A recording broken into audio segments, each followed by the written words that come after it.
में हुई नोटबंदी की बाद से ही डिजिटल ट्रांजैक्शन पहचान में आया।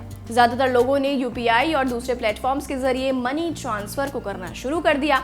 लेकिन अब आरबीआई की तरफ से एक रिपोर्ट सामने आई है जिसमें इससे जुड़े कई खुलासे हुए हैं। तो क्या डिजिटल ट्रांजैक्शन सफल हो पाया? नोटबंदी का इस पर कैसा असर पड़ा? और जो अभी आरबीआई की तरफ से 2000 के नोटों को बंद कर दिया गया है, इसका भी कोई असर इस पर मिलेगा? सब जानेंगे आज की इस रिपोर्ट में। लेकिन उससे पहले अगर अभी तक आपने हमारे YouTube चैनल को सब्सक्राइब नहीं किया है तो उसे जल्दी से सब्सक्राइब कर ले और बेल आइकन को प्रेस करना ना भूलें। नमस्कार, मैं हूं आपके साथ कृतिका और आप देख रहे हैं जनभावना टाइम्स।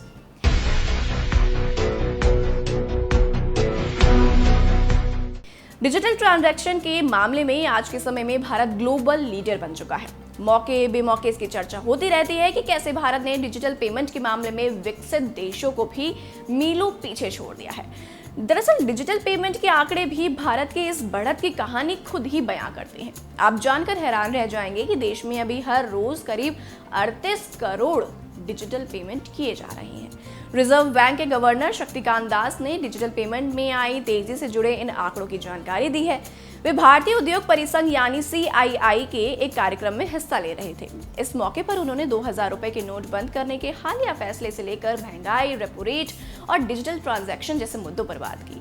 आरबीआई गवर्नर ने बताया कि साल 2016 में जहां देश भर में हर रोज करीब 2.28 करोड़ डिजिटल ट्रांजैक्शन हो रहे थे, अब उनकी संख्या बढ़कर 38 करोड़ के पास पहुंच गई है। उन्होंने कहा कि ताजा आंकड़ों के अनुसार अभी देश में हर रोज औसतन 37.75 करोड़ के डिजिटल ट्रांजैक्शंस हो रहे हैं और इनमें यूपीआई की हिस्सेदारी सबसे ज्यादा है। अकेले यूपीआई के माध्यम से हर रोज करीब 29.5 करोड़ डिजिटल ट्रांजैक्शन पूरे किए जा रहे हैं। लेकिन वो क्या वजह है जिनसे इनमें बढ़ोतरी देखने को मिली है? दरअसल भारत में डिजिटल पेमेंट को बढ़ावा देने के लिए मुख्य रूप से 4 कारणों को जिम्मेदार माना जाता है। इनमें सबसे पहला कारण है नोटबंदी।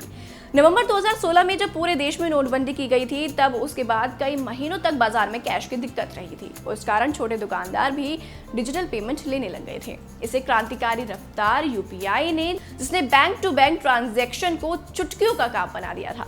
4G यानी सस्ते इंटरनेट ने भी डिजिटल ट्रांजैक्शन को आम लोगों तक पहुंचाने में मदद की। जब कोरोना महामारी से भी इसमें तेजी आई है।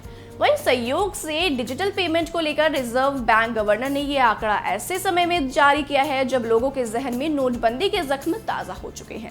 रिजर्व बैंक ने पिछले सप्ताह 2000 रुपए के नोट को वापस लेने का ऐलान किया था। इन नोटों को नवंबर 2016 की नोटबंदी के बाद जारी किया गया था। आरबीआई के ताजा फैसले के बाद लोगों को फिर से नोटबंदी की परेशानियों की याद आने लग गई है। हालांकि इस बार स्थिति उससे बहुत अलग है, क्योंकि बाजार में डिजिटल माध्यमों की पर्याप्त उपलब्धता से सामान्य लेन देन पर कोई खास असर नहीं हो रहा है।